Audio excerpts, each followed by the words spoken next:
तू जर तुझ्या 20s मध्ये असशील तर तुला या गोष्टी आत्ताच समजल्या पाहिजे. डिसिप्लिन डिसिप्लिन हे मोटिवेशन पेक्षा खूप महत्वाचं आहे. तू जर आता डिसिप्लिन राहिलास प्रत्येक गोष्टीमध्ये तर तुझं फ्युचर हे नक्कीच चांगलं असणार आहे. त्याच्यामुळे मोटिवेशन पेक्षा डिसिप्लिनवर जास्त फोकस कर. Next, friend circle. Friend circle wisely choose कर. फ्रेंड्स तुझं नुकसानही करू शकतात आणि तुला पुढेही नेऊ शकतात. त्याच्यामुळे जरा जपून फ्रेंड्स चूज कर. Next, priorities. मान्य आहे करिअर प्रायोरिटी आहे, पैसा प्रायोरिटी आहे, परंतु हेल्थ अँड फिटनेस हे टॉप मोस्ट प्रायोरिटी आहे. त्याच्यामुळे हेल्थवर, फिटनेसवरती सर्वात जास्त लक्ष दे. Next, self respect. कुठल्याही रिलेशनशिपमध्ये, कुठल्याही फ्रेंडशिपमध्ये सेल्फ रिस्पेक्टला कॉम्प्रोमाइज करू देऊ नकोस. कॉम्प्रोमाइज होऊ देऊ नकोस. Next, habits.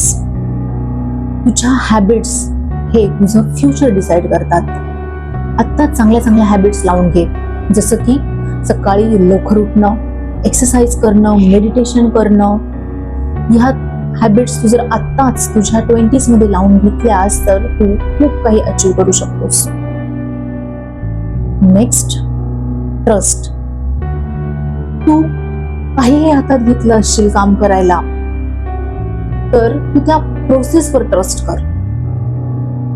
तू पेशन्स ठेव आणि मग तुला जे अचीव होईल ते सगळ्यात जास्त सॅटिस्फाईंग असणार आहे.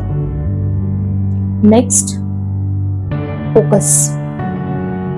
सोशल मीडिया तुला फक्त डिस्ट्रॅक्ट करतं, हो, पण तू जर त्याचा वापर चांगला यूज केलास तर तुला त्याच्याने खूप काही हेल्प होणार आहे.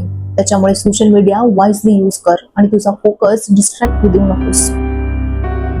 Next, growth. बुक्स, पॉडकास्ट आणि मेंटर हे तुझे विचार 10x वाढवू शकतात.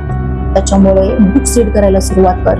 YouTube वरती खूप सारे पॉडकास्ट आहेत की ज्याच्याने तुझे विचार हे तुला तुझ्या ग्रोथ कडे घेऊन जातील.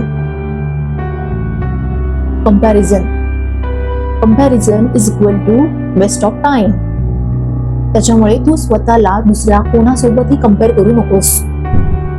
Next is rejection. तुला जर लाईफ मध्ये रिजेक्शन मिळतंय, फेल्युअर मिळतंय, तर ते फेल्युअर हे तू एक नवीन डायरेक्शन म्हणून घे आणि पुढे जा. त्याच्यावरती विचार करत बसू नकोस. आणि तुम्ही जर या चॅनलवरती नवीन असाल तर सबस्क्राईब करा, लाईक करा, शेअर करा आणि कमेंट मध्ये सांगा की व्हिडिओ कसा वाटला ते. भेटूया पुढच्या व्हिडिओमध्ये.